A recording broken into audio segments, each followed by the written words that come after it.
I would like to welcome everyone to the Alberta Innovates Water Connect series, Managing Urban Water Systems session. Today, you'll hear from Guy Greenaway and Tracy Lee with the Mistakis Institute for the Rockies, Corey Albers with Source to Source, and Edwin Say with the University of Calgary. Their bios are available in your engagement tools. For those of you not familiar, Alberta Innovates is a provincial corporation created to support research and innovation activities. We provide funding programs, advice, connections, technical expertise, and applied research services. Our scope encompasses the whole innovation journey from generation of ideas through applied testing and validation to commercialization and end use. The Water Connect series will share ideas and outcomes from projects funded through Alberta Innovates' Water Innovation Program. The Water Innovation Program is designed to help achieve the goals of Alberta's Water for Life strategy and Alberta's Water Research and Innovation strategy. The knowledge and technologies developed in this program will help to create a clean tech industry in water treatment, support improvement in water use conservation, efficiency, and productivity, and provide safe, secure, and reliable water resources for a growing population while maintaining the health of aquatic ecosystems. I hope this series will provide you with some valuable information and spark discussion. Now let's get started. I'll pass it over to Guy and Tracy, who will be speaking on their project, Supporting Municipalities in Ecological Management of Water Systems. Great, thanks very much, Vicki. Can you just give me a quick thumbs up to make sure you can hear me? Great, okay. And thanks to everybody for participating in this webinar, for coming in and watching. What Tracy Lee and myself, I'm Guy Greenaway, we're going to do is split our presentation in half. Both of us are senior project managers at the Mistakis Institute, and the project that we're presenting on, the Supporting Municipalities in the Ecological Management of Water Systems, is a combination of 4 different projects that we've created to synergistically work together towards a set of goals. And what we'll do is we'll present them each separately, just a little insight into each one of the 4. I'll do the first 2, and then Tracy will do the next 2. So first of all, the Mistakis Institute, for those of you who don't know our organization, we're a not-for-profit registered charity. We're an applied research institute, and we have a formal affiliation with Mount Royal University in Calgary. So our vision is a world where communities have genuine access to the science and research they need to make choices that promote healthy landscapes.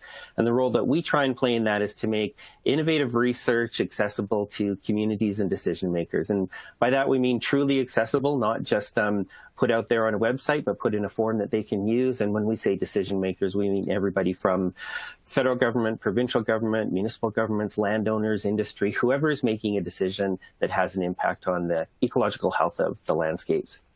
So the 4 projects that we're going to talk about today, or the 4 sub-projects, are the Municipal Eco Toolkit, the Regional Wetland Data Strategy. I'll do those 2. And then I will pass it over to Tracy to do Call of the Wetland and Amphibian Connectivity in Calgary.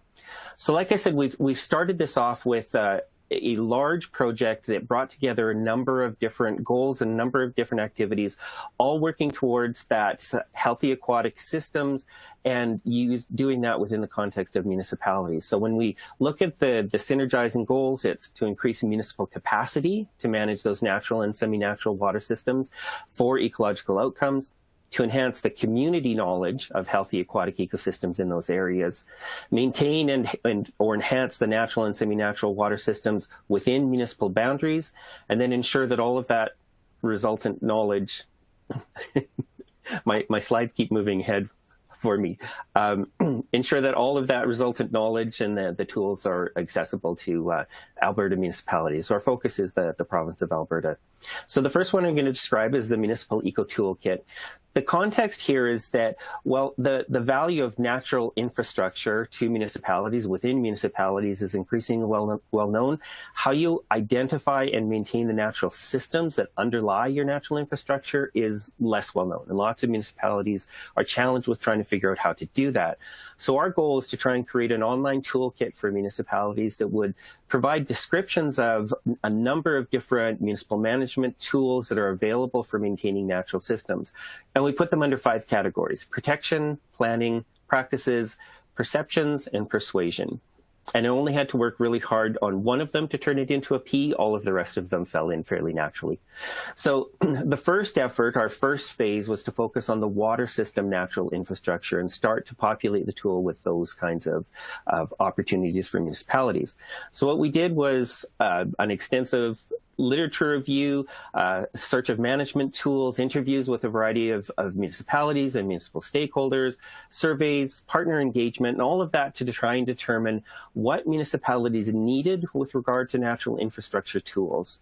And then we developed the Municipal Eco Toolkit based on that information. So it's a web-delivered toolkit that has information about natural infrastructure, natural systems, the role that they play together, and the role that municipalities have in that, plus a toolkit that has all of the different tools, and like I said, categorized under these 5 different categories. You click on it, it drops down, it opens up the different tools.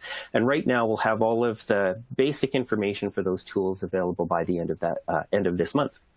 So the next steps, like I said, we've completed phase 1, this background research, and developed the initial web tool, and we've started doing the preliminary outreach. It's not a great time to do a launch of a tool, so we'll do the formal launch a little bit further down the road, but we are going to be releasing it in stages, a sort of soft release to a number of our municipal partners. The next step, the phase 2, is we kind of think of it as we've got the 101 the 101 information in the toolkit right now, and the 201 information will have to be added later. So right now we want to kind of keep the resources at a standard level for all of the tools, but ultimately get those increased in terms of the complexity and the amount of information, and also to be able to reach out to municipalities to have them add into it. And then that next phase also includes training for municipalities. So going out to the municipalities in Alberta, a number of them, to actually show them what the toolkit is, how it works, and how they can use it. So that's the Municipal Eco Toolkit. The second project within our program is the Regional Wetland Data Strategy. And the context here was, despite the fact that we all quite widely recognize the issues with wetlands, that they're very important, we're losing them very quickly across the province. I'm not sure if the slides are advancing automatically. Sorry, I'm going to try and keep on top of that. The land use impacts that we have on municipalities, despite all of that, municipalities really don't have access to wetlands data that fits their needs, fits their structures, their planning mechanisms. So the research that we've done through this project and through other projects, the discussions we've had, indicated a real value in trying to collectively bring together a number of municipalities to develop a strategy to secure better wetlands data. So it's not that there isn't wetlands data, it's that we need data in a form that works for municipalities better. So that's the goal. Develop a strategy that will improve the ability of municipalities focused in the Bow River Basin, that's our area of focus for this project, to secure accessible, usable, current, and consistent wetlands data. And in all of our documentation, we unpack all of those words to get a little more detail about what we mean in each of those cases. So what we did, again, surveying municipalities in the Bow Basin, doing interviews with different stakeholders and different municipalities, a number of literature reviews. We did a catalog of all of the available wetlands data sets, and we convened a workshop of the municipalities in the basin. I think we had about 12 of the municipalities represented, created an advisory group of municipalities to help us determine what are the wetland data issues that municipalities are facing, what are the needs that they identify that they would like to have addressed, and then what are some of the opportunities that we might have to try and do that. So we developed a collaborative strategy that would lead to this situation of having higher quality wetlands data. And the intent there, like I said, is to not create something new that doesn't exist, but to create something that works specifically for municipalities, that informs their planning, that informs their wetland protection efforts, and that informs, in particular, their wetland restoration efforts, but all in the municipal context. So all of the information that was created is located on a website, the wetlandsdataworkshop.ca website. So all of our background research and the results of our workshops. And then we've now just finished the draft of the strategy, which includes a number of proposals to municipalities, proposals to the government of Alberta, and messaging, basically all of the pieces that are going to be needed to create that kind of a go-forward strategy. our next steps, we're actually quite pleased. I think we're about 98% sure that we've secured about $500,000 that we need to develop the Bow Basin wetland data sets. And those data sets would include a current wetland inventory, a drained wetland and drained and impacted wetland inventory. And that's basically the restorable wetlands where the municipalities can prioritize their efforts, an historical wetland inventory, and associated with all of that, a wall-to-wall land cover. And these data sets are integrated data sets, even though they represent different things. And then part of the proposal is to the government of Alberta to renew that current wetland inventory every 3 years so that municipalities can reliably expect that they can see that information be brought forward in a current form at least every 3 years and not get into the situation that they are now, where we have some areas that have current data, some that have less current, some that have high resolution, some that have low resolution. But again, provide that consistent, usable, accessible, and available information for municipalities. So with that, I'm going to turn it over to Tracy.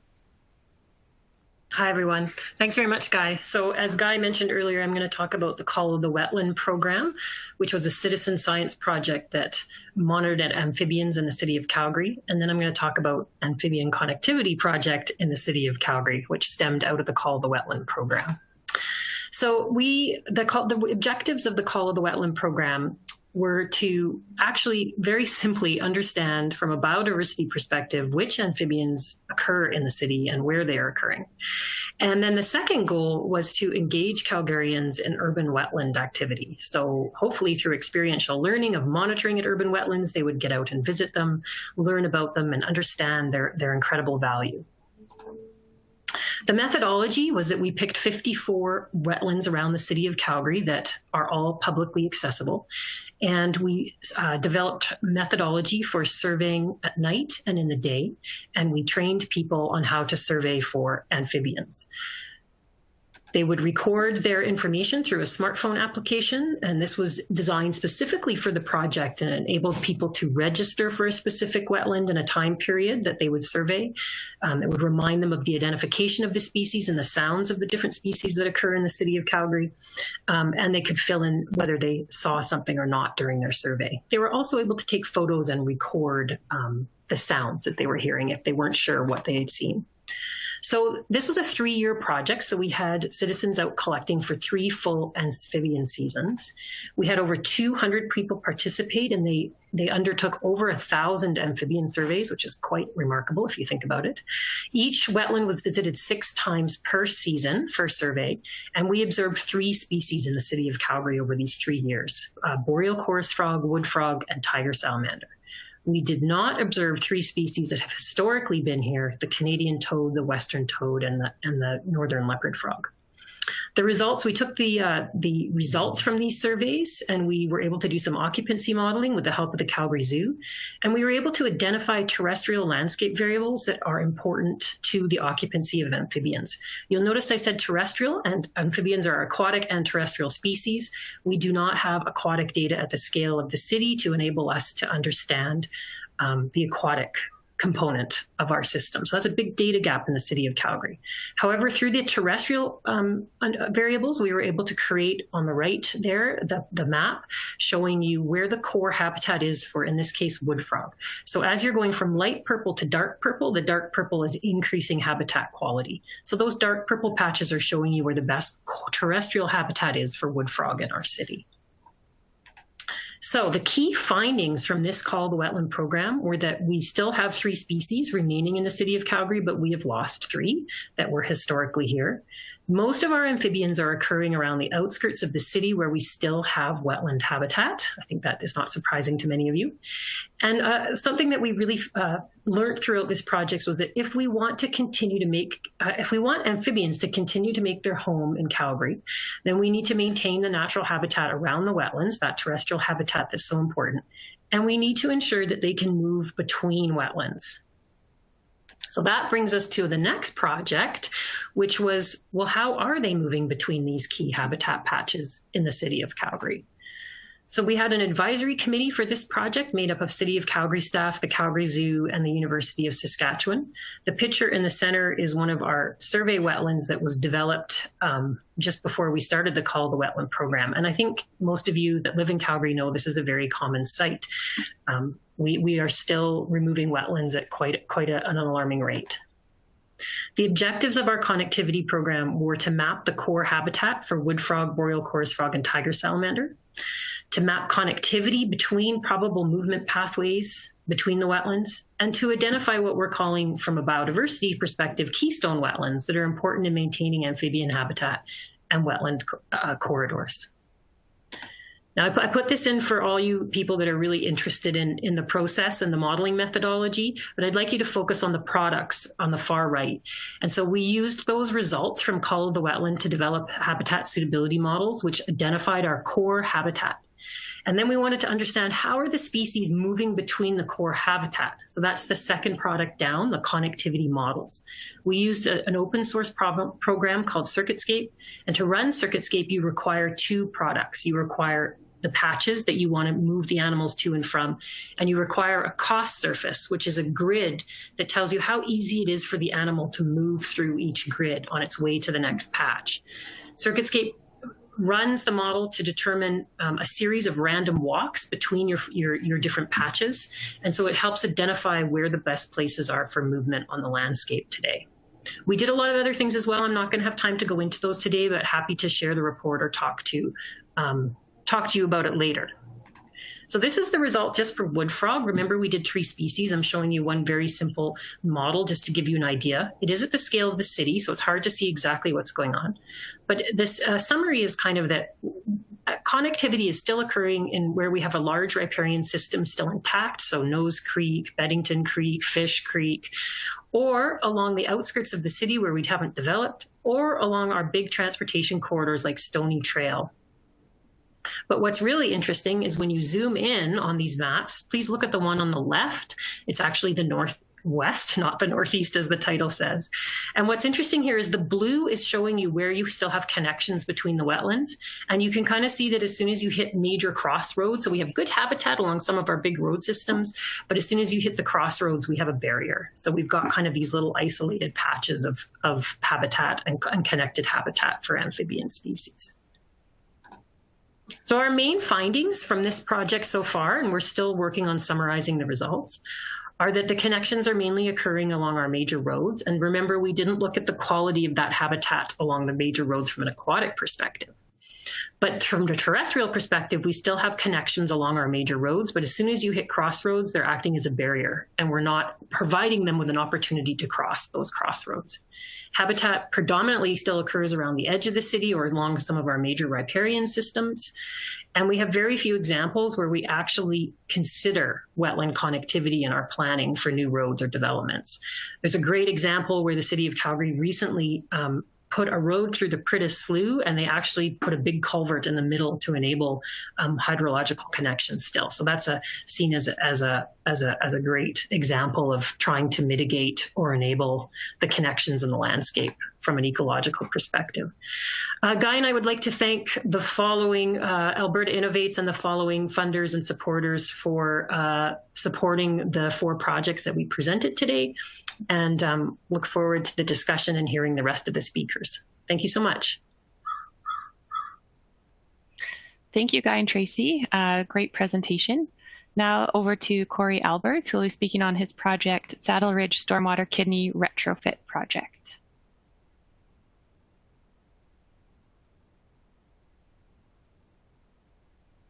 Thank you, Vicki. Can you hear me? Okay, good. So, thank you very much, everybody, for coming and attending this presentation. I'm delighted to be here, and I hope, Guy and Tracy, that you might be able to see some hope on the horizon for opportunities for wetlands and amphibians and things like that, because that is a key focus for us, is to create habitats within the city for all sorts of biodiverse environments like amphibian habitat. So perhaps we'll connect at a later date on that. But The project I'm dealing with is called Saddle Ridge Stormwater Kidney Retrofit Project, and it's something that we're very grateful to Alberta Innovates for having provided funding on this. I'm presenting on behalf of TrioVest Realty Advisors, who are the developer of this particular site. And without further ado, let's just get moving. So the problem case that we are trying to work through is that ongoing urbanization kind of creates stormwater.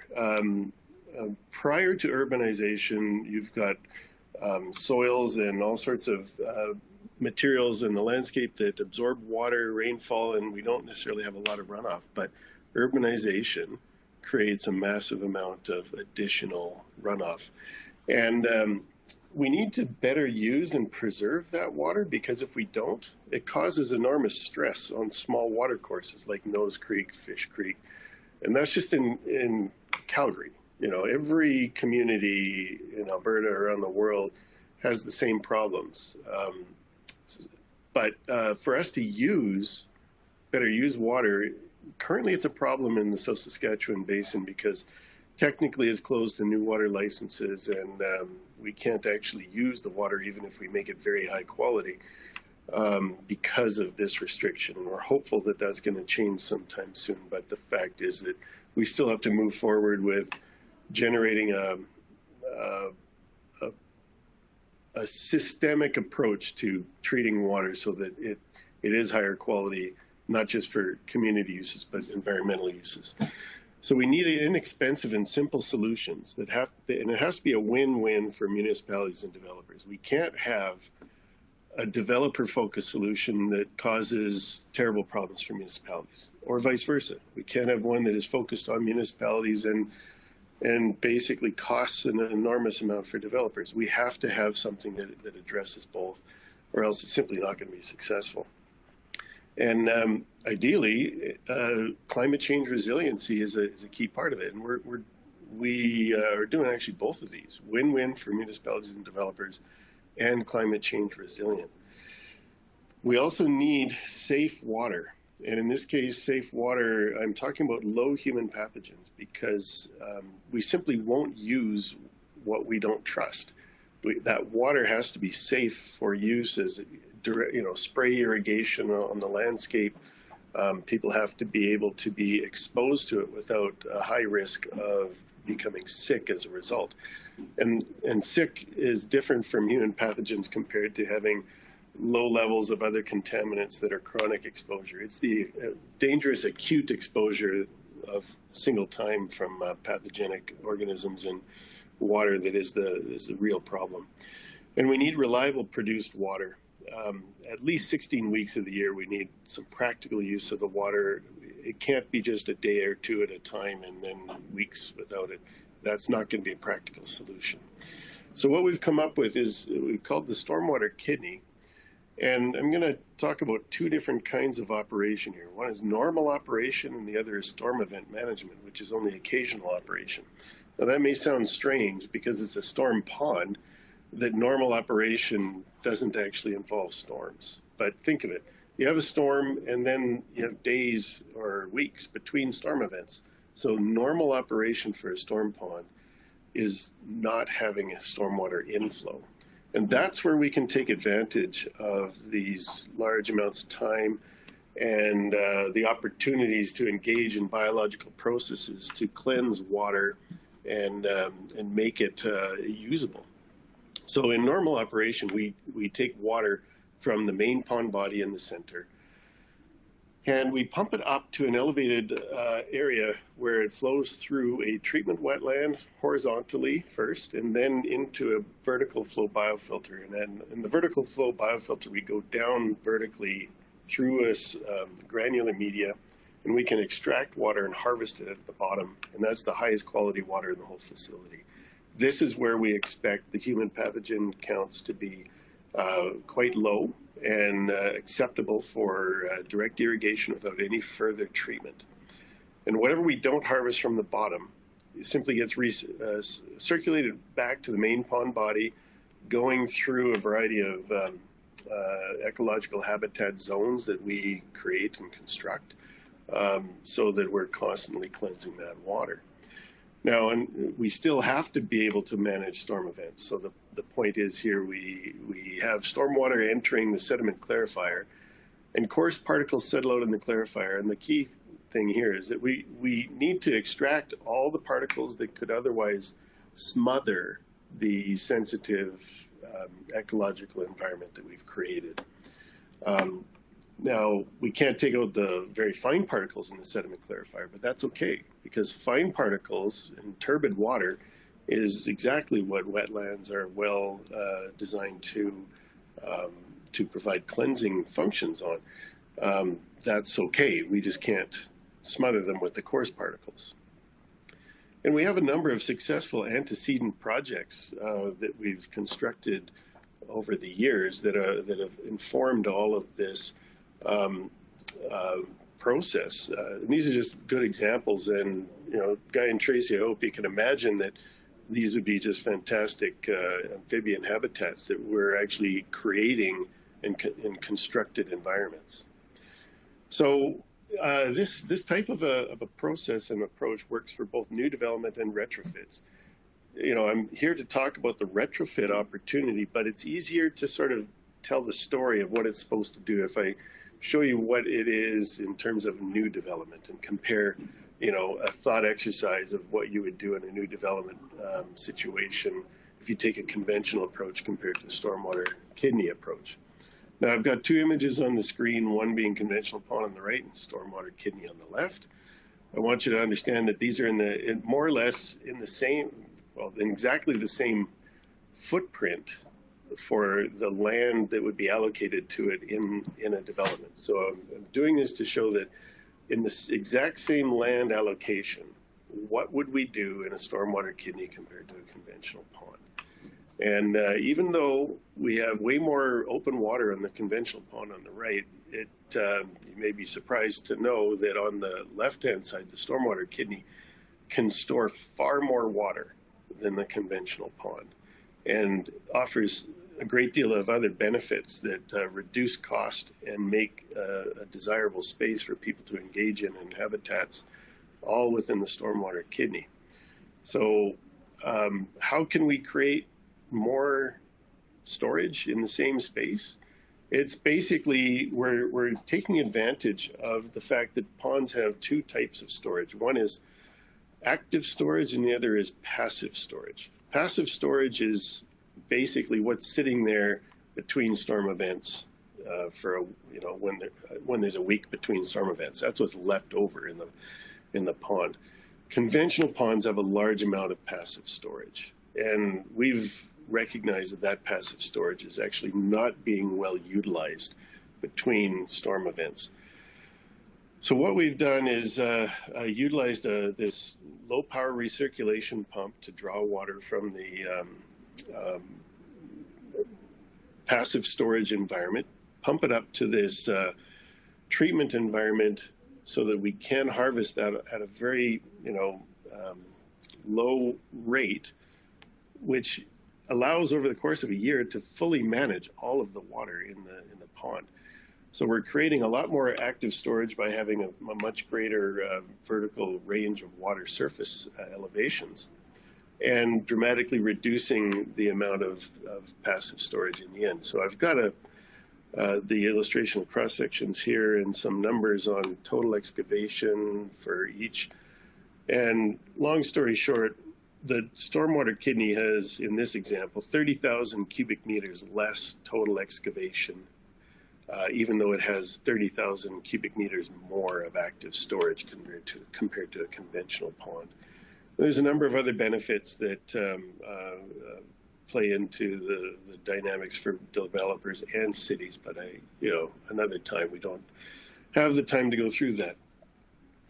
So the Saddle Ridge retrofit project, on the left, this is what is proposed for 2020. And on the right is what was constructed in 2016. So this is a retrofit of an existing pond that has been constructed, commissioned, and is operating. Now, the idea here is that we have open water body 1 and 2, and we will be pumping water from the body 2, which is basically floats at the same water level as 1. We pump from 2 up into the elevated space of 4, and then it flows along through there as an opportunity to have nutrients extracted and things of that nature, and then it flows into this area labeled 5. That's where the vertical flow biofilter is. And at that point, we have the option to either extract water from the bottom via what is labeled 6. That's a irrigation pump. And when that pump is operating, it extracts water from the bottom, and then it sends water vertically down through that granular media N5.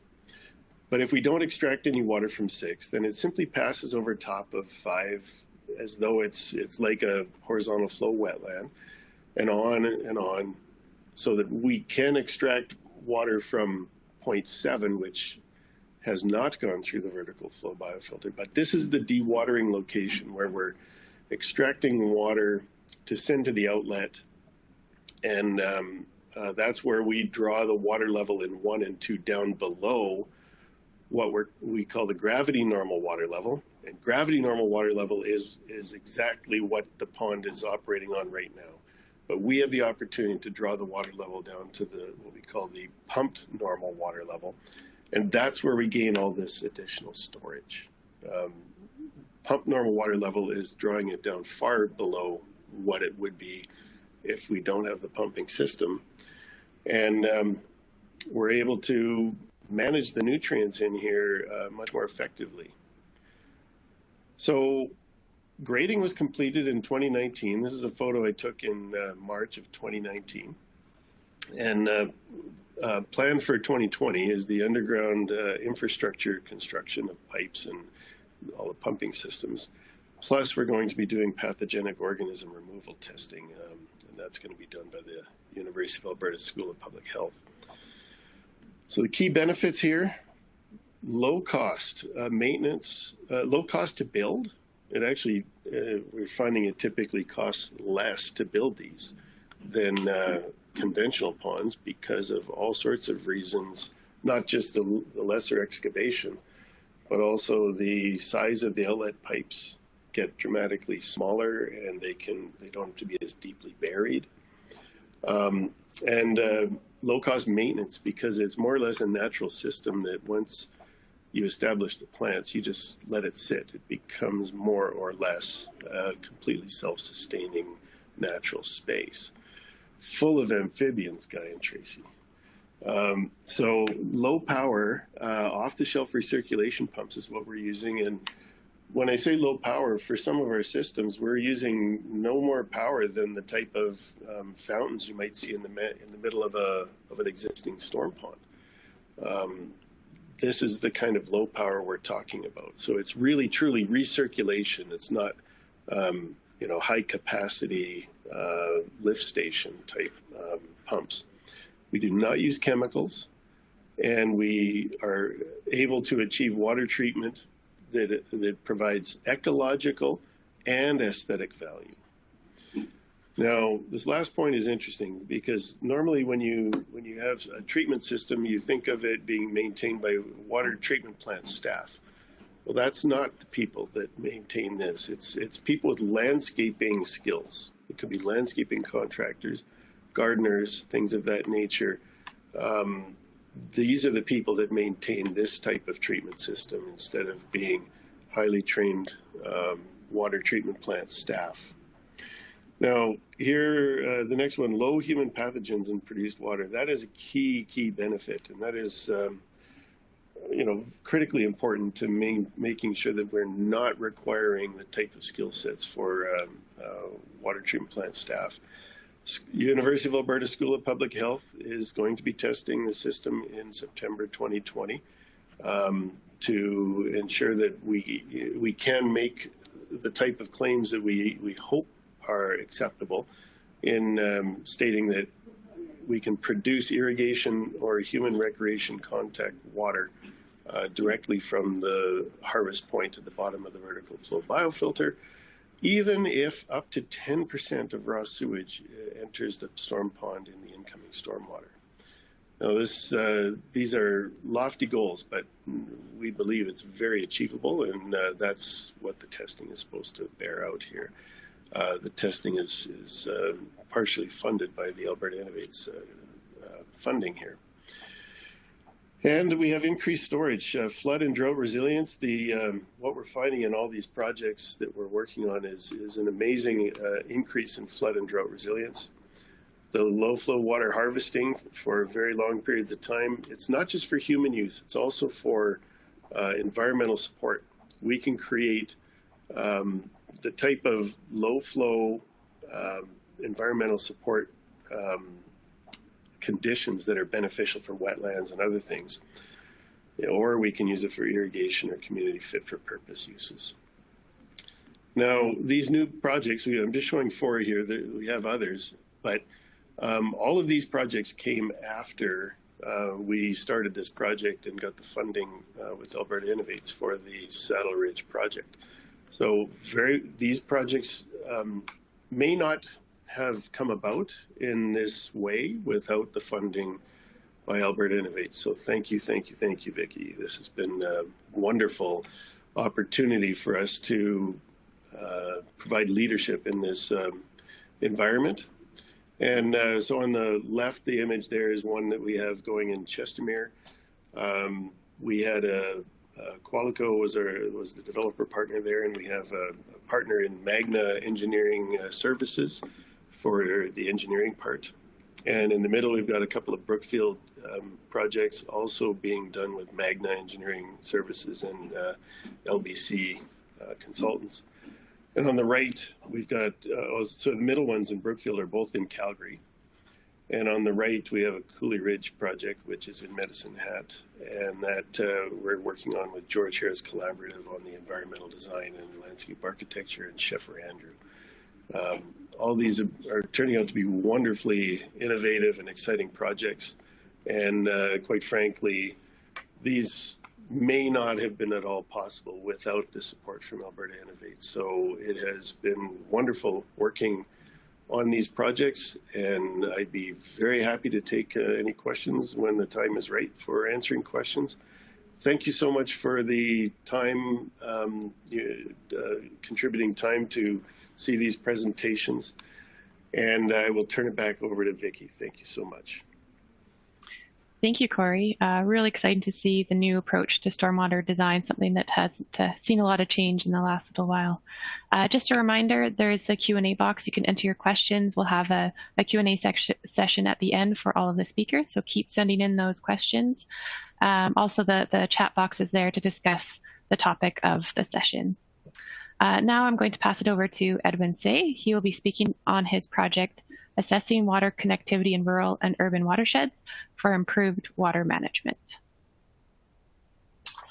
Thank you, Vicki, and thank you all for being here for the presentation today. I'm so excited to talk about this new project that Alberta Innovates is supporting on basically the hydrology of rural and urban areas and understanding the connections between groundwater and surface water systems. I'm talking on behalf of a team of researchers at the University of Calgary that includes myself, Drs. Masaki Hayashi, Jennifer He, and Angus Chu.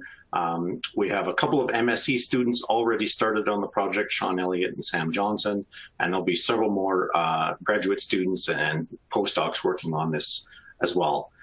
We're incredibly delighted to have a group of partners, a diverse group of partners on this project, everything from government agencies, municipalities, other community groups. And in fact, our like I said, it's a new project. So our first steering committee meeting is going to be tomorrow. So we're looking forward to talking with them and getting more input and listening to their guidance and direction on where this project should go.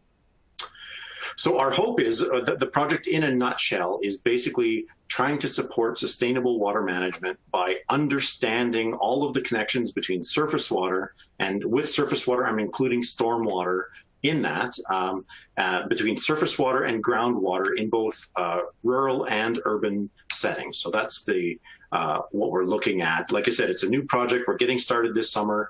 Unfortunately, because of all the COVID issues, we haven't been able to get out there yet, but we're ready to get started very, very soon. It's a 3-year project. Will take place in and around the city of Calgary within the Bow River Basin.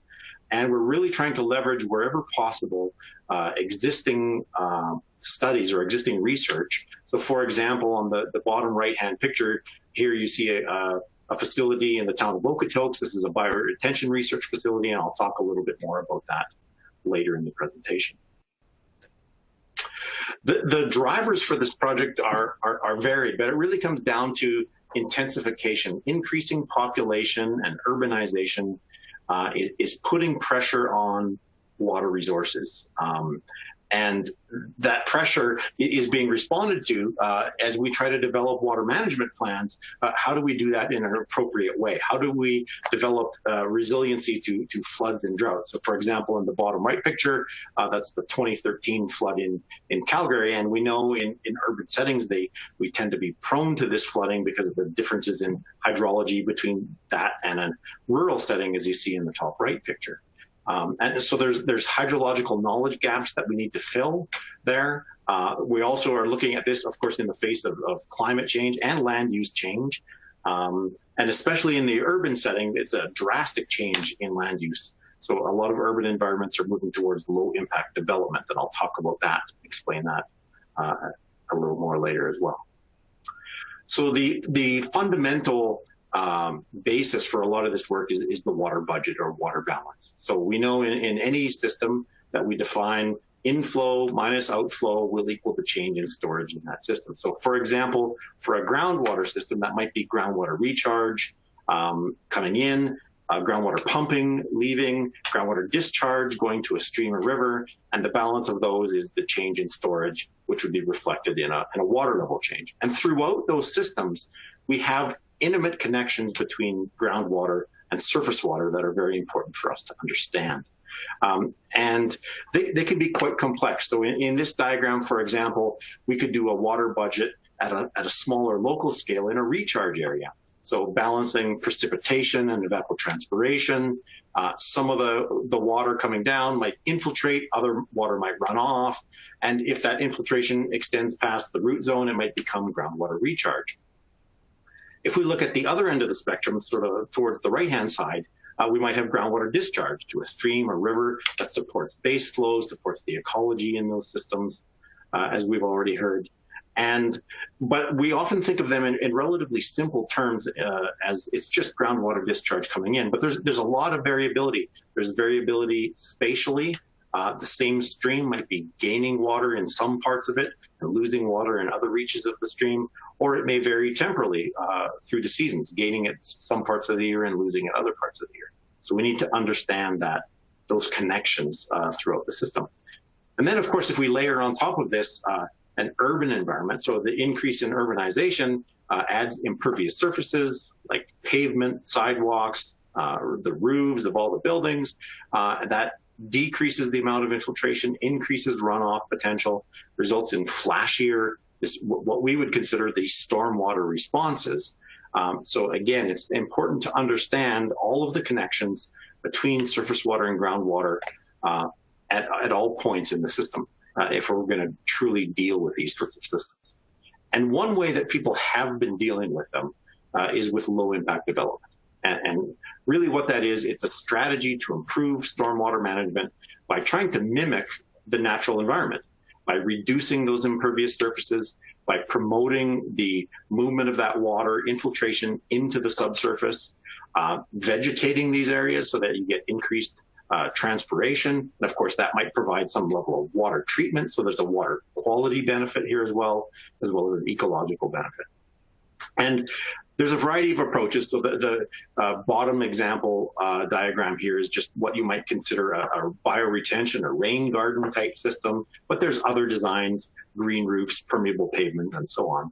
In this study, we're going to focus mainly on bioretention and rain garden type systems, and they can be quite aesthetically pleasing pieces of the landscape as well, as you see in the photo for Marlow Place And the way these systems are supposed to function, this would be a typical bioretention design from the City of Calgary design guides. And again, we're taking that runoff, that stormwater runoff, coming into this lower lying area. It's going to move down through this growing media or this soil into the subsurface layers. And if they're not lined, there's the potential for them to then make their way all the way to groundwater. And again, we want to understand those dynamics, because what we're really doing is, like I said, we're mimicking a natural system. So there's a really good analog between previous research that we've done on, in the left diagrams here, this is research that we've been looking at groundwater recharge in the prairies, also funded by Alberta Innovates, where we're looking at often snowmelt dominated systems. So the snow accumulates on the landscape, melts in the spring, collects in the depressions, which we all see in the prairie landscape. So this is due to the glacial sediments that we have here in Alberta. And where that water is going, again, is just the water budget, this balance between precipitation, evapotranspiration, and runoff. As it collects in the depression, it can infiltrate and become groundwater recharge. It can also move laterally back in the landscape to sort of upland areas. So we need to understand that water movement. And we think we have a pretty good handle of how that works in a natural system. But these bioretention areas are a really good analog as well. So on the right-hand diagram, you see a bioswale in the town of Okotoks. And again, water's collecting in that depression effectively. It's making its way into the subsurface, infiltrating. And at that particular site, we're looking at the influence on groundwater, but there's also the potential for lateral subsurface flows as well. So we need to be able to understand and quantify all of these processes. So to come back to the larger project, our key objectives are sort of broken down into a number of tasks, and those are sort of laid out here. It's understanding hydrological data in urban and natural systems, understanding the linkages between surface water and groundwater. That's the key. A lot of the work in previous studies has looking at LID systems is focused on lab investigations. We want to focus on the field. Again, in the Alberta landscape, in our cold region context, we think frozen soil processes are going to be important, so we'd like to investigate those. Looking at the hydrologic performance of these systems and their impact on groundwater, again, both from a water quantity and quality perspective. And at the end of the day, translate that knowledge into useful assessment tools, hydrologic assessment tools, so people can predict and understand and make decisions on what's happening based on water flow and water quality. And throughout this, really try to engage a diverse set of stakeholders and make sure that the knowledge we're generating is of a benefit to the entire province. So the approach, the research approach that we're going to take is sort of twofold, two parts. The first part is, like I said, field-based studies. So we're trying to understand the important hydrologic processes. So here's some examples of the different things then that we would look at: evapotranspiration, soil moisture sensors, runoff, precipitation, stream flow, snow surveys, so on and so forth. And again, identify the key processes using multiple lines of evidence, and where possible, leverage existing research facilities. And I'll talk about some of those sites that we already have in a second, as well as build new ones where needed. So then once we've developed our understanding of those important processes, then we want to work towards developing appropriate models at all scales. So on the bottom, for example, you have some small scale modeling that one of the MSc students has already been doing. This is for an LID system or a bioretention system in Carberry Park in Calgary, and looking at water movement through this system, how much of that water can make it below the system as deeper groundwater recharge versus lateral flow. So we can investigate at the scale of an individual, say, depression, let's call it, versus the diagram in the top right-hand corner is a three-dimensional groundwater flow model of the entire West Nose Creek, which was developed in some previous work. So we'd like to look at that range of scales. And at the end of the day, it's not just about creating a model, it's about creating practical tools. So we hope to translate those model results into practical tools that stakeholders can actually take advantage of. In terms of the Sites for investigation, I mentioned we're looking at a number of areas in and around Calgary. So in the rural area, we're going to focus on West Nose Creek to the northwest of Calgary. That's the blue area on the map. Of course, within the city of Calgary, we have a number of bioretention sites, and I've just highlighted a few of those specific locations. And like I said, so trying to understand that transition as water's flowing from, say, West Nose Creek in the northwest in that more natural area through the city of Calgary, and what the impacts are. So we have on the diagram on the right, you see a bunch of monitoring stations and historical information that we have available to us. We're also really excited to have another facility down in Okotoks, the Okotoks Bioretention Research Facility, which is shown to you on this slide. And it includes two main components. So the larger component you see on the right-hand diagram, the green areas are the bioretention system itself. And what that's doing is it's collecting water from a parking lot to the north, the sort of lighter green area, as well as a rooftops from some buildings, the blue area. That storm water from those areas collects in these swales, moves its way through the system, and eventually gets conveyed to the larger bioretention system to the south. The white dots on there are monitoring wells that we're using to monitor groundwater in the system. So again, we're trying to understand what the connection is between that stormwater runoff and the groundwater system. The photograph that you see on the right-hand side is a photograph of the bioretention cells. That's the orange rectangle on the diagram. And these are smaller cells, a series of cells that were created, each about 2 meters by 2 meters by about 1 meter deep, filled with bioretention media, 3 different types of growing media, in fact. Each cell's fully lined, so we can do a water budget on it, look at water inflows, outflows, look at water quality flowing in and out as well. Each cell has different vegetation types, so there's 3 different vegetation types, plus a control, non-vegetated. And again, we can monitor soil moisture, temperature, look at local meteorological conditions. So we hope to leverage that facility and do some really interesting work on bioretention design. As I said, we're going to investigate multiple scales. So this is an example from the bioswale, in fact, at the Okotoks facility, where we have monitoring in place, soil moisture probes, a meteorological station, groundwater monitoring wells, again, to look at the full water budget and try to understand how much of that water is making it down to the water table and how much mounding would occur and so on and so forth. That's, again, at the scale of it, let's say an individual site. We're also hoping to, like I said, upscale that to an entire watershed. So on the left-hand diagram, I'm just showing you a transition from the rural to urban interface. And you can see how stark that contrast is. So as this is a Google image of, on the left, of West Nose Creek flowing into the city. And you can see it goes from a predominantly natural landscape to a heavily urbanized landscape quite quickly that has obviously a lot of development, a lot more impervious surfaces. Stormwater management systems are in place there.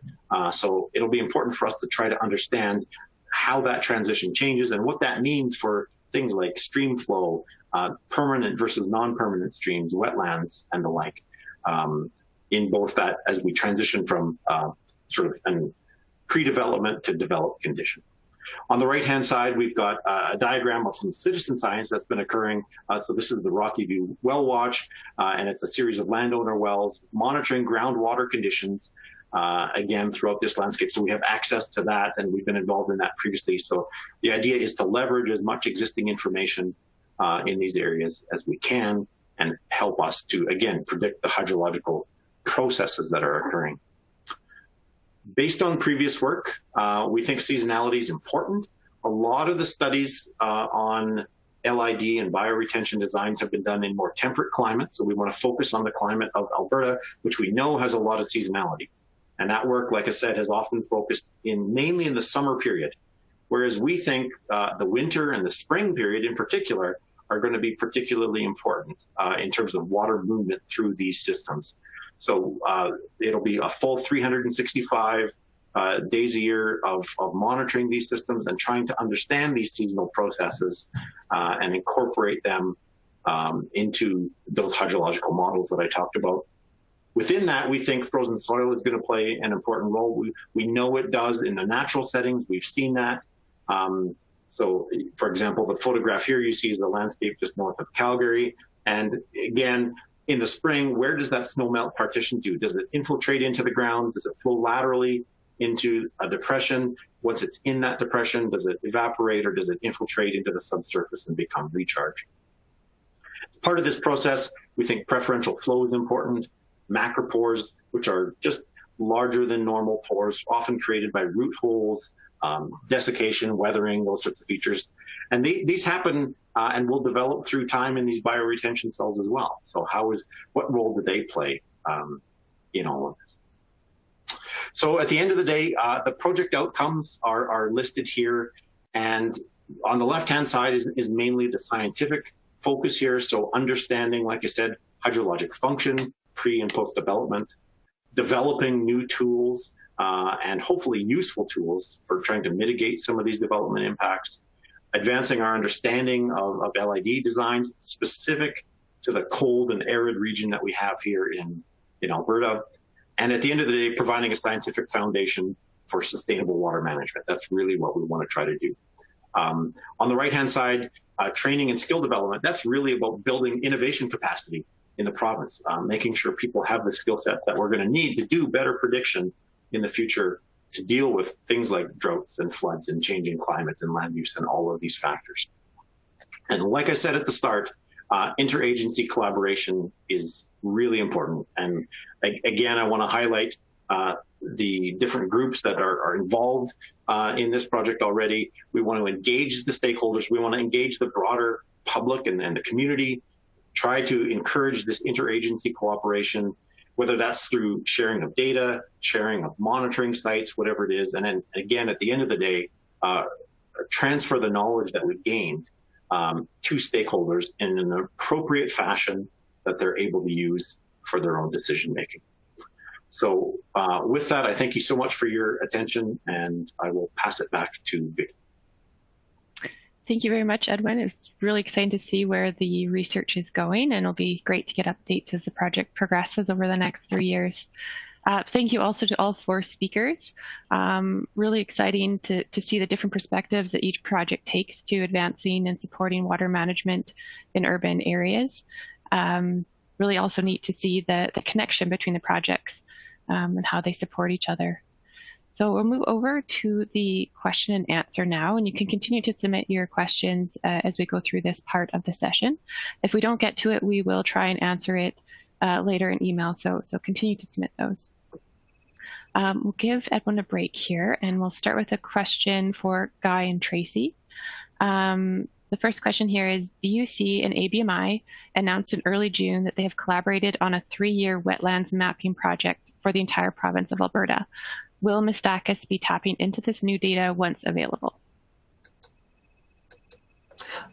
So one of the components of this whole project was to look at the available data and assess its relevance to municipalities. So one of the challenges that we've faced in the past has been when data was created, what was it created for, and who was it created for? So the way we're approaching that is a couple of different things. First of all, like I said, we did a catalog. The current ABMI wetlands data only covered about half of the, well, or about a quarter of the area that the Bow Basin municipalities cover. And then same thing for the Canadian Wetland Inventory that Ducks Unlimited maintains, where it's more opportunistic. So it has been patchy across the entire Bow Basin. And the Alberta Merged Wetland Inventory is a result of exactly that kind of thing, where we've got different pieces of data in different places. Some of it is new, some of it's old, some of it's high resolution, some of it's low resolution. So what we're trying to do is come up with a data set across the basin that would be consistent, so that one municipality talking to another municipality, one developer working in one municipality and then working in another municipality would have similar information and similar questions. So in the case of existing data and new data that comes online, so for example, a number of the municipalities within the basin already have their own wetland inventory. So in any of those cases, we use that data. We will use that data. It relates to another question asking about whether or not the data set is available. It's not yet available. We hope that will be next March. But we use the existing data to train the models that are developed to output the 4 data sets that I just talked about. So we'll be looking to use any data that we possibly can, always gearing it towards the use by the municipalities. And the other piece of that is making sure that we're consistent with the yet to be released wetland data standards that the province of Alberta is just putting forward and making sure that we match with that. The other consideration here is the replication, the renewal rate. If it's an extremely complex and extremely expensive initiative, we know that it won't be updated very regularly. So in that whole consultation process, we tried to find out what would be a mechanism that would balance all of those things. And working with Sherry Clare from Fiera Biological Consulting, she came up with a methodology that does that balance using some existing data and gets us to that minimum mapping unit. So when new data comes available, like after 3 years, if there's a new data set that covers more of the area, we'll definitely use that to inform that data set. Great, thank you, Guy. Question here for Corey. Please clarify where the human pathogens may be coming from in stormwater being used for the stormwater kidney. Is wastewater being blended with stormwater? Example, combined sewer. I understand that this is not being used in the city of Calgary. Yeah, so the design criterion we're trying to apply here is to say that it's suitable for scenarios where you might have up to 10% raw sewage coming in. This is, we have to set that as sort of like a functional objective, because the intention is not only to have new development, but also retrofit, and not only in Calgary, but in other communities in Alberta, Canada, and around the world. So the human pathogens, in fact, a lot of our focus right now is on how can we do something that is not only applicable in our home market, but is also applicable in other places like Mexico City or Philippines. These are places where I've been to on trade missions, and there's a profound need. And basically, there's no such thing as separate systems. There's hardly any separate systems. Almost everything is combined. So we're trying to develop a philosophy of design and operation that would allow for some pretty difficult and challenged wastewater to still be produced as high quality water. So it's a long story, but yes, in Calgary we don't have very many combined sewage scenarios, but you would be surprised that even though we think there isn't a lot here, there still are. And this is, you know, some of the research that University of Alberta School of Public Health has been doing, and they still exist in Calgary. Thanks, Corey. And I just add to that, some of the current research is showing that even if it's not a combined sewer, there's some leakage or unintended combination that's resulting in some pathogens potentially being in the stormwater ponds. So, yeah. So next question here, go to Edwin. Wondering about involvement of Indigenous communities and organizations. There could be some interest to contribute to the project, especially in Calgary, the local nations. Are you planning to include these perspectives? Yeah, so let me just make sure I'm on. Yeah, sorry. Making sure my mic was on. Yeah, thank you very much for the question. So at this point, like I said, we're just kickstarting the project right now, and we're really trying to engage with all relevant stakeholders, and that would include Indigenous communities as well. We haven't specifically looked at aspects yet because we're in the initial stages of looking for opportunities and appropriate sites where we can do monitoring. And if there are communities that are interested, I would certainly encourage them to reach out to us, and we'd be willing to look at what opportunities are available and what sort of information that they would want to need from their perspective. Again, I want to emphasize that aspect, because what we've been told as an academic, we often focus on the research aspect and on the science side, but we need to really understand the community engagement side and how the knowledge that we're generating is going to be used. So I think that's an important piece in this. Great, thank you. I'll go back to Guy and Tracy here. Besides wetlands, what other natural infrastructure are you working on? I'll answer that one because I think it probably refers to the municipal eco toolkit and the different elements of natural infrastructure. It's a good question. One of the challenges being everybody defines natural infrastructure, green infrastructure, natural systems, all very differently. So what we tried to do was help municipalities, first of all, with their determination of what are the natural infrastructure elements within their municipality and the natural systems that underlie that. So that will include obviously not just wetlands, but a variety of other land-based features and water-based features that would exist within a municipality. So escarpments, riparian areas, areas of native vegetation, infiltration zones, the sort of full range of infrastructure that would support certain types of benefits. So that's another part of that project, is to help municipalities draw that connection between there's the natural system element that has a function that generates benefits. So you might have, using the wetlands example, it has the ability to store water, but we don't, as a human species, care about that, quote unquote, from a flood protection perspective, unless that's storing water near a place where we're concerned about flood. So we're trying to help the municipalities work back from that, from the benefit that they're looking for. This correlates with another project that we're working on, where we're helping municipalities identify a mechanism for mapping their natural infrastructure based on existing GIS holdings. So in some ways, it's a translation process of taking all of those different elements of natural systems and making sure that you can get them in a GIS environment. What we're not focused on is the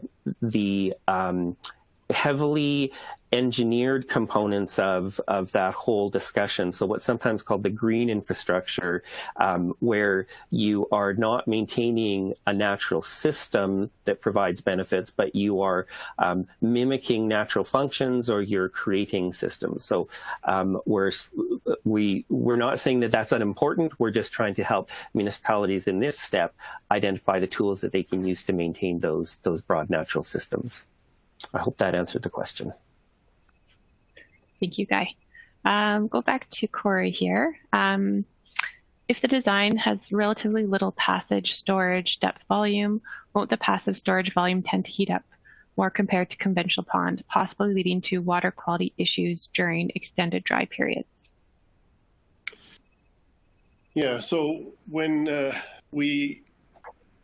this is a very relevant question, and it's a natural question until you have an opportunity to see where we can take the designs that actually mitigate almost a whole host of common problems that happen in storm ponds. Since we have a very highly varied ecosystem in there, we can put targeted areas where, tall trees like cottonwoods, we can have those in our pond. It behaves and functions and feels like a floodplain riparian area. So we can strategically place cottonwoods or other, relatively tall shade trees right close to the small open water bodies that we have remaining, and that provides all this shade for the open water. And in the areas where the wetlands, it's well known that all the emergent plants that are in the wetlands provide shade for the water that's in the wetlands. And when the water returns from our vertical flow biofilter back to the main pond body, it's going through willow groves and all sorts of diverse habitats. So most of this water, when we have extended periods between storm events, is actually shaded. So the amount of heat and heating that happens is dramatically reduced. So, but it takes a different way of thinking about the opportunities of how you can place these trees and shade opportunities in there that is that allows us to think a little differently about how can we mitigate not just this, but a whole bunch of other problems that are common in storm ponds. While I have you unmuted, quick question, does the kidney have a liner? If so, is the liner a barrier between the kidney and the local water table? So liner is something that is not required from a treatment perspective, but from a water retention perspective, of course. If you have underlying soils that don't allow for that water to be retained, then you put in a liner. Conventional storm ponds would have the same issue. You know, you have a liner typically up to normal water level. We might have a similar thing, but typically we actually have a lot less liner. We can even reduce the amount of liner because our area with permanent water is smaller than a conventional pond. So in other parts of the city here, we dig right into lacustrine clays. So basically you're digging into a liner. So you don't need to line it specifically if you're digging into the clays and natural native material that would not allow water to leave. So, but anyhow, yes, we would look to put a liner in to preserve water so that the whole system doesn't go dry. I have a question here for all speakers. I heard climate change resiliency mentioned in the work of Mistakis, but how is it applied in the work of the projects we heard about today? Does everyone consider climate change in their work, and if so, how? Why don't we start with Edwin? Yeah, so climate change is considered in the work. We're not specifically going to be investigating the impacts of climate change directly. So for example, with our modeling approach, we're not going to be looking at the modeling the influence of climate change. That comes as sort of separate from the focus of this particular study, although we are doing related research in those areas. So climate change is always something that we're looking at. This particular study is going to focus on understanding so that we can create better models that are more predictive so that we can understand the effects of climate change. But specifically looking at climate change for this study, we won't be doing that as part of the modeling. Thanks. Corey?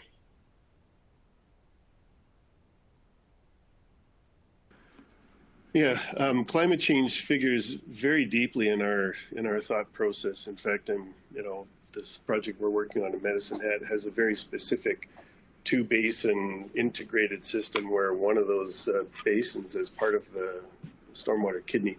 We're treating it as a climate change resiliency water tower. So it provides additional flood protection storage, but also profound drought mitigation storage so that the continuous circulation can happen in the arid climate of Medicine Hat for perhaps 3 months of bone dry baking heat. So we're storing that amount of water in this system for climate change resiliency. More or less, Ed Say's presentation was talking about LID, low impact development, and as a rule, low impact development installations tend to be relatively, small or multiple sites around a community. Think of the stormwater kidney as philosophically completely consistent with LID principles, but it's at a community scale so that we have more water in there that's available to recirculate through that and provide drought resilience and a great deal of extra flood resilience too. So climate change is critically part of our design philosophy. Great. Guy and Tracy, did you want to add any more on your approach to climate change in your projects? I'll jump in and just say something quickly. So it was a key message in our citizen science program from an engagement perspective about why urban wetlands are important and why we should, an ecologically connected system is more resilient and why how that relates to climate change. But in the amphibian connectivity modeling, we didn't do any future scenarios. It was all based on present day. So I would say that it wasn't really included in that particular model. Guy, I know there's a sub-question to another question you answered that was missed in terms of how you'll be making the wetland data available. Yeah, sorry, I didn't mention that before. It's an important question. The data will be served out on a web-delivered mechanism. Anybody will be able to access that data. There'll be no paywalls or registrations or that sort of thing.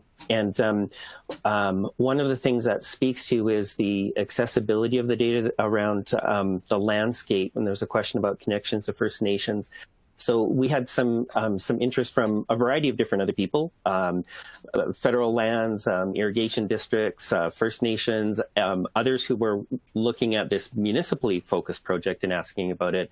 And because the methodology is based on the entire landscape, it doesn't just stick to a quote unquote municipal boundary. That means that all of the reserve lands, for example, will be covered by this data set. So First Nations in the area will have access to information about the wetlands on their lands as well. Fantastic. Thanks for adding that answer. We'll go back to Edwin here. A quicker question, are there effective modeling software to determine the performance of low impact developments like bioretention? It's a good question. Yeah. So I think the answer to it depends a little bit on the scale that you're considering. As Corey was talking about, an individual bioretention system is quite small. It might fit in your front yard as an example, or your backyard. So the footprint can be quite small, and there are tools available at those scales, certainly for simulating and predicting. And as part of a related project that Jennifer He is working on, that's one of the aspects that she's specifically working on, is trying to characterize the hydrologic performance of LID systems. When you move to larger scales, at the scale of a watershed, for example, within an urban watershed, that can be a little bit more difficult to predict, and it's often a different tool entirely, because the small scale tool isn't necessarily going to work and be too computationally demanding, for example. So you have to look at other tools, and that's why I said in our particular study, we're going to try to look at developing how we might upscale, because it's really a fundamental consideration in all modeling. If we can't upscale and do predictions at a larger scale, at the scale of a watershed, it makes it difficult. But that's a very difficult thing to do, and I would argue that right now we probably don't have great tools for it. So hence, there's a need for some of those assessment tools. On a related note, Vicky, sorry, Corey here. Go ahead. Can I jump in here for a moment? Absolutely. Yeah, and you're right on the scale. That's something that we're actually working on, is the watershed scale. In fact, this is entirely what our focus is. So we have developed the ways of modeling essentially the LID at a community level in the stormwater kidney system. And it's turning out to be extraordinarily effective. And we've been able to quantify how much water bypasses the system compared to how much is completely managed through this biofilter. And it's only a tiny fraction that is technically not perfect or ideally managed in the way we're looking to do so. So anyhow, happy to talk about that another time. But yeah, we're doing that at scale. That's our focus. Sounds like a potential opportunity for you and Edwin to connect on that one. So continuing on the modeling question for Edwin here, could you please comment how preferential flow and freezing thaw processes might be significant moving from small to large scale watershed modeling in southern Alberta? Yeah, that's a great related question. So again, at the small scale, we have a reasonable understanding. So preferential flow would be, in this case, for example, in a cold climate like ours, especially in winter, it's often considered that the ground is basically impermeable, like concrete, like an impervious surface. But we know from our field studies that that's not true. It's these preferential flow pathways that water can make it down through the frost layer and into the subsurface. So that frozen soil and these preferential flow paths are dictating how much of that water is going to infiltrate versus run off. And it's dependent on a number of factors. How much preferential flow there is, how wet the soil is another key factor. And this has important implications, like you said, as you move up in scale. So we can predict it at a smaller scale, but we're also seeing it in our larger scale hydrological models. And by larger scale, I mean at the scale of maybe the province or of an entire Bull River Basin. The tools that we have for simulating runoff and flow in prairie hydrological models are indicating that they're predicting much more rapid flow because of it's all running off the surface as though it was behaving as this impervious surface. And the soils aren't always behaving that way. So we need to incorporate these features into these models that will hopefully, again, provide better prediction moving forward. And it becomes important when we're talking about, I saw another related question about midwinter melt. So we have a Chinook climate here in southern Alberta, and we get midwinter melt events. So it's important not just for those spring melts, but those midwinter melt events, and then things refreeze again. So it's those pieces are all critical to understanding what's happening at the larger scale and what it's going to look like for larger watersheds. Thank you. I'm going to jump back to Corey here and join two questions together. There's a question on how is nitrogen and phosphorus removed? And then general question on performance of removal of water quality parameters like nutrients, sediment, metals, and if you have any data. So very relevant questions, and sometimes it's difficult to answer these questions with the type of answer that people are expecting and hoping for. How is nitrogen and phosphorus removed? Well, one of the key things that we're providing is essentially the type of astonishingly varied microhabitats throughout a biologically diverse and active space, so that nitrogen and phosphorus are simply nutrients that now are craved by all these organisms in there. Nitrogen gets removed through a combination of aerobic and anoxic processes, and that's all the incredible number of microhabitats that we're creating mean that there's ample variety of those type of spaces inside here, and by continuously circulating, we give an opportunity for the water to not just have a single pass through and only one opportunity to be exposed to these microhabitats of varying aerobic and anoxic. And phosphorus obviously is something that is a critical nutrient for organisms to grow, and we're growing all sorts of things, not just plants, but amphibians, birds. All these things are supported their life processes and life cycles. So that is in there. Now, on other things, and I want to take you back just a moment to help you understand where my priorities are. And I made a big deal about the human pathogenic organisms, because in our view, all of these other nutrients are important to control, but they all pale in comparison to the need to control human pathogenic organisms. High nitrogen, high phosphorus, or even elevated metals levels in this water, they're important to control, but they cannot produce anything more than a chronic risk, which means multiple exposures over long periods of time are the things that can cause potential problems. Now, I'm not trying to trivialize that. I'm not trying to dismiss the importance of that. But compared to human pathogenic organisms, if we're not controlling those, then a single exposure can cause, a great deal of problems for people and death. So in the developing countries that we're working in, our focus has to be critically and almost exclusively on human pathogenic organisms removal.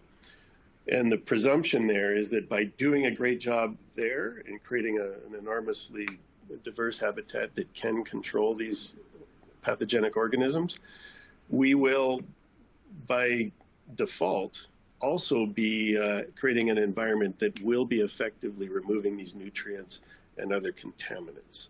So do we have data on it? No, not the way that you would be looking for, but we're using simply an environment that craves all these nutrients and is well known in generalities to be able to even take out some metals and things like that, and contaminants of emerging concern like pharmaceuticals and things like that. So anyhow, I won't take up more time, but it's a really nuanced answer to some really important questions.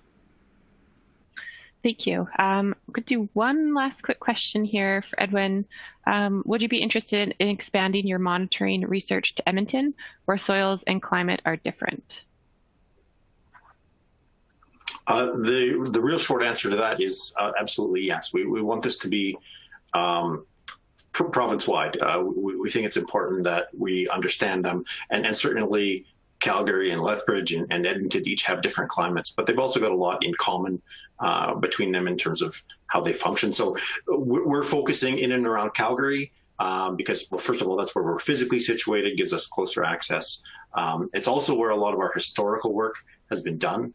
But if there were sites and situations in Edmonton that were relevant, we would certainly consider it. Great. Well, thank you, everybody. I'll wrap up the Q&A session there. Thank you so much for attending. Thank you to our speakers. This was the first of our monthly Alberta Water Innovation Connect series. Really excited for the next sessions. This session has been recorded, and the recording and slides will be made available. We will be sending out a short survey to all attendees to get your feedback. As I mentioned, this will be a monthly series. We want to continue to improve and make sure that these sessions are meeting the needs of our audience. The next session is on planning for Alberta's water future. It'll be July 29th, so put that in your calendar and you'll see invitations for that going out soon, as well as an update and registration link on our website. So thank you again, everybody. Really appreciate this. Looking forward to the next session. Enjoy the afternoon.